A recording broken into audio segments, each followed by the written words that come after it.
Sinapak po yan ni Simon. Sinapak ni Simon. Nakatulog. Sa sobrang kulit, nakatulog siya. Ayan ang nangyari sa mga binubugbog ni Simon. Kaya huwag kayong kagaya dyan. Ayan.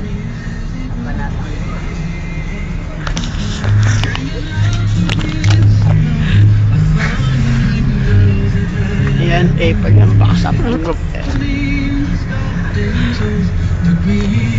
Ayan.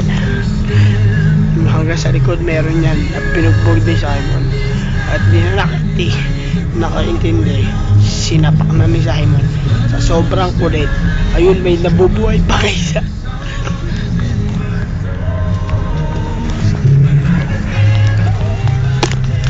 Ayun, dalawa. May benturo lang naman. Ayan, sa sobrang kulit na, sinapak ko na. Ayan, dating 6 footer yan. Dahil 4 footer na lang yan na pinalubog ni Simon.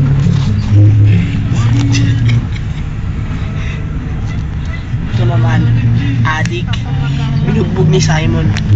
Hindi nyo ba? Hindi.